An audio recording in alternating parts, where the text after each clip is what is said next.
because he was busy working downstairs. And I'm like, Right. I feel like I'm going to die. And then she called him and said, go up and check on Margaret. They looked at me, and I don't know why they did this. They took me upstairs to a room by myself. And Uh-huh. then they sent in a Catholic priest who walked What? in and came to the right side of my bed. When I opened my eyes, that's when I had a near-death experience. Okay. I was standing in front of God's Son. And I'll tell you, I had no fear, no pain.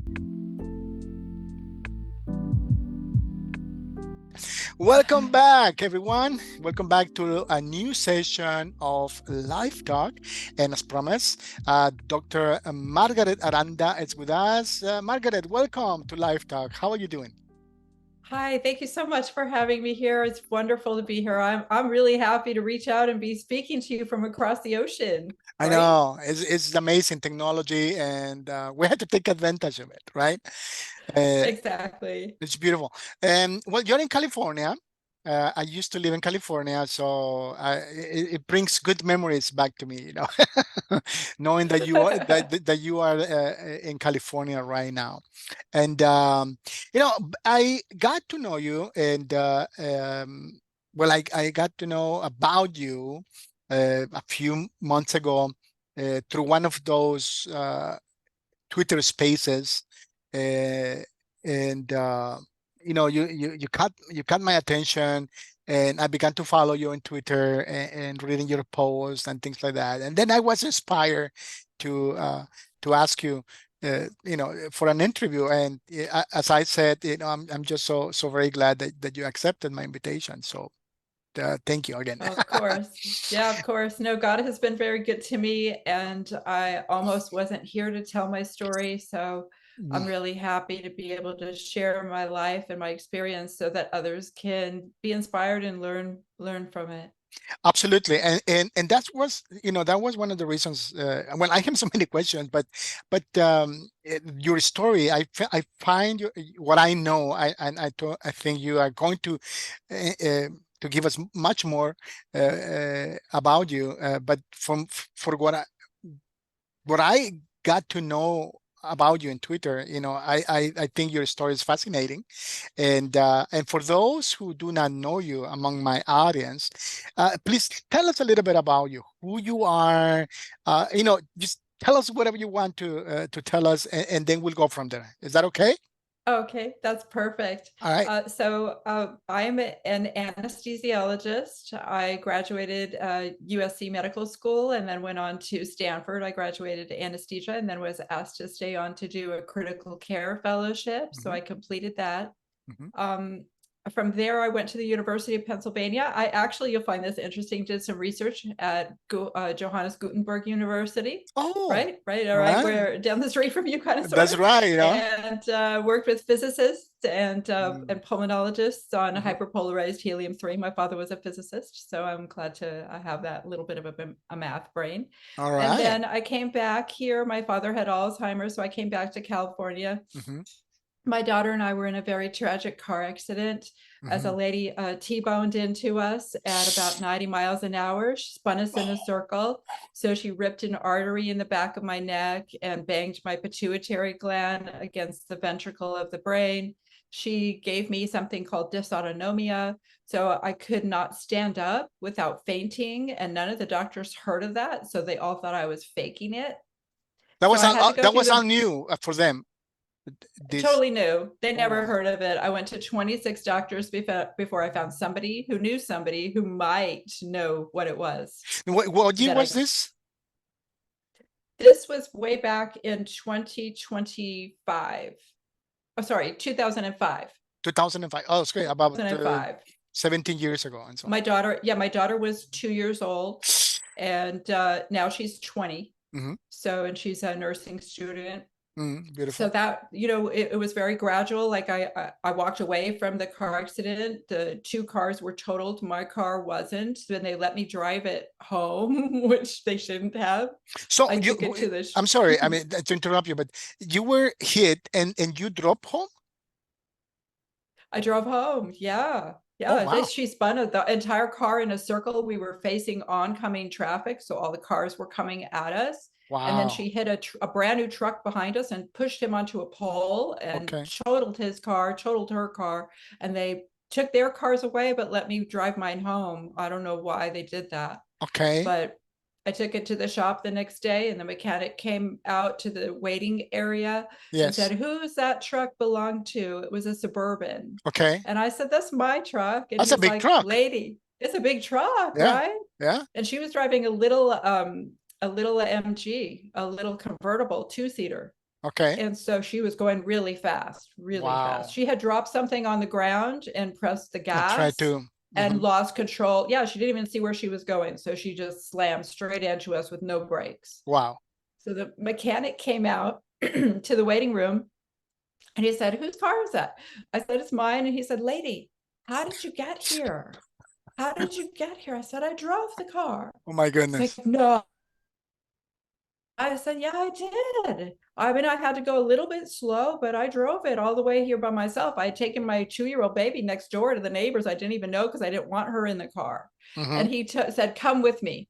And in California, you're not allowed to go where the mechanics are to look underneath the car. It says no customers allowed, but he made me go and look at it underneath, and the rear axle was broken. No way. And he said, "I should not have been able to drive that." I said, "I don't know, maybe my angels were watching over me." So that moment was when I realized God was watching over me. No. Wow.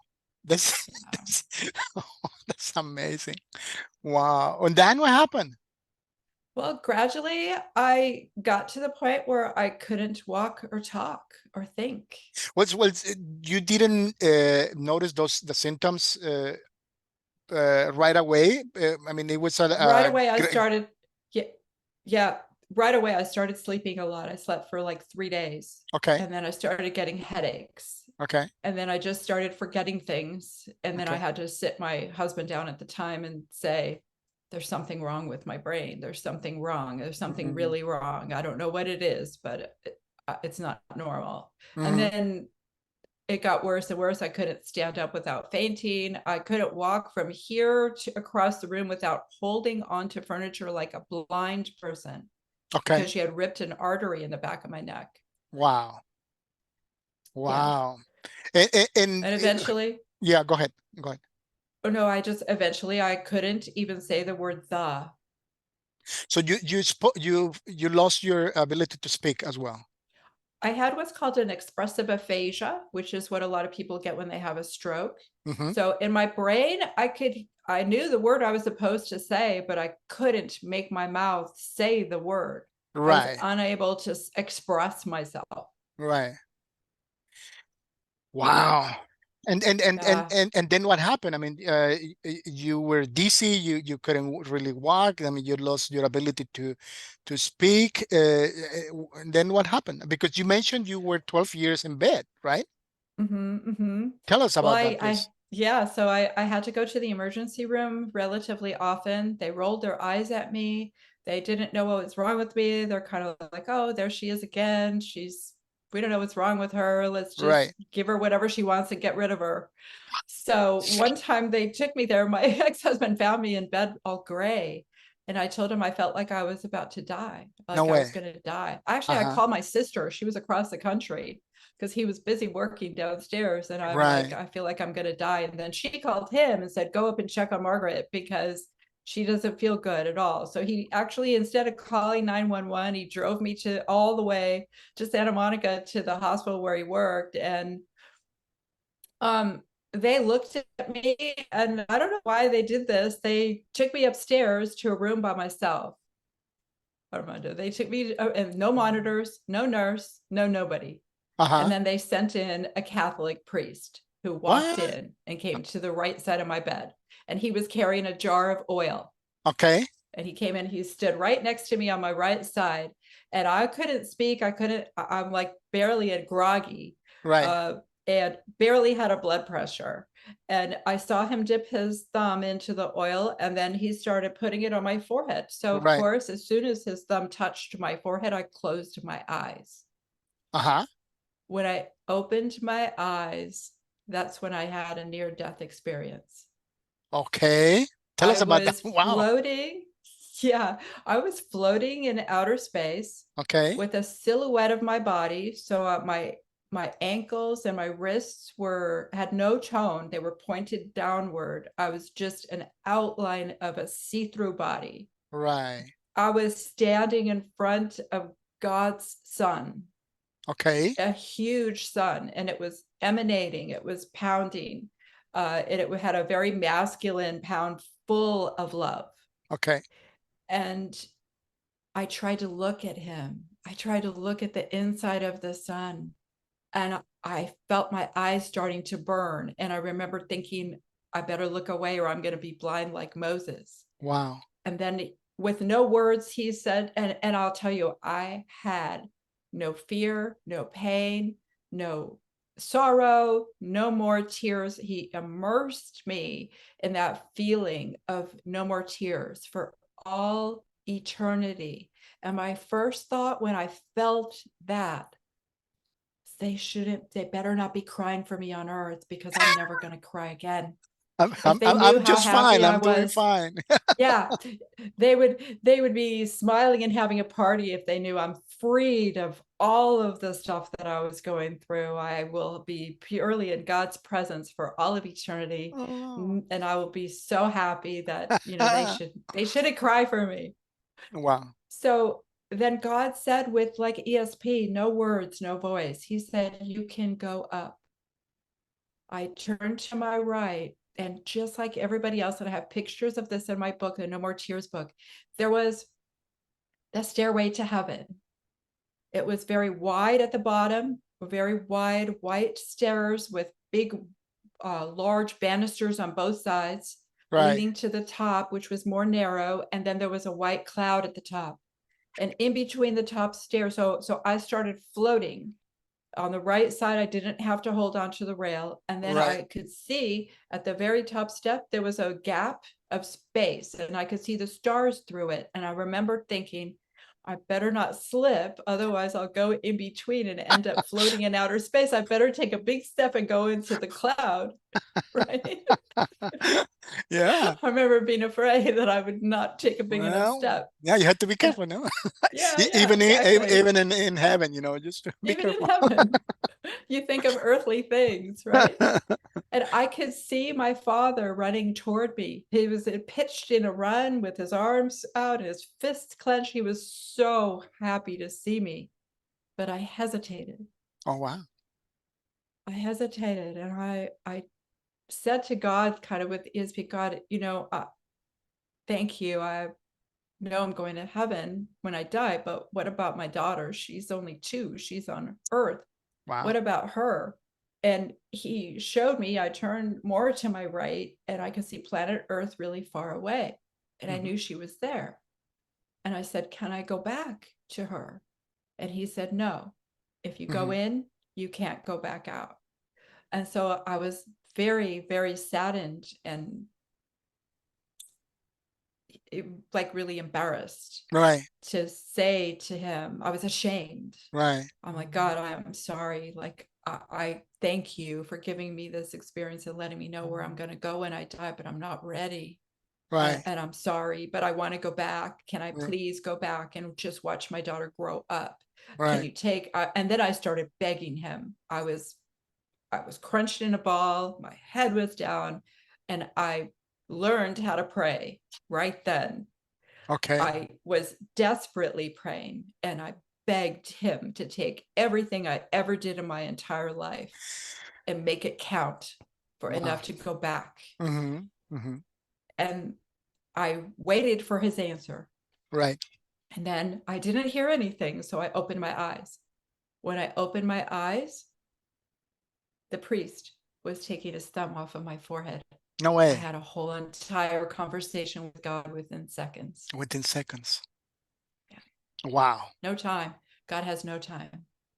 Right. Right. I mean, like the Bible says, right? That is it's timeless, and one day is like 1,000 years, and 1,000 years like a day. Yeah. Yeah. There is no And I'm beginning, I'm no so end, no? grateful. Right. Yeah. Yeah. But it Mhm. still took me 12 years. That was in the first 3 or 4 months. It still took me 12 years. So you have laying to, in bed. right. But when you said, when you say lay in bed, meaning, I mean, you could stay up, stood up and maybe like function in some manner, or were you in bed, unable to to stand up? I couldn't stand up. If I stood up, the blood would go to my feet. It would leave my brain, and my Right, heart would try to make up for it by beating faster because that's how God made our right, survival.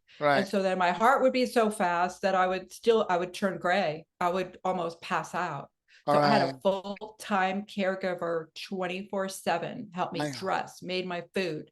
I could eat most of the time, but there was a time when I couldn't reach up. I had to go to brain rehab at Northridge Hospital for a month uh-huh. to learn how to walk to the refrigerator, to open the refrigerator, like just start all over again, like a baby would, Like a and baby. learn how to do Wow. everything.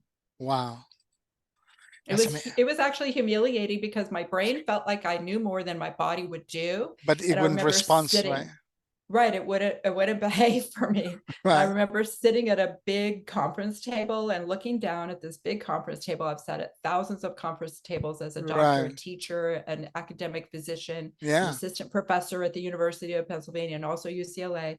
I looked up and I saw a bunch of people with halos drooling. The teacher is telling us how to take our ID with us when we leave the house. I'm like, wait a Mm-hmm. minute, I don't belong here. I don't know why I'm here. I didn't know what was happening to me, Mm-hmm. and I didn't understand how brain injured I was.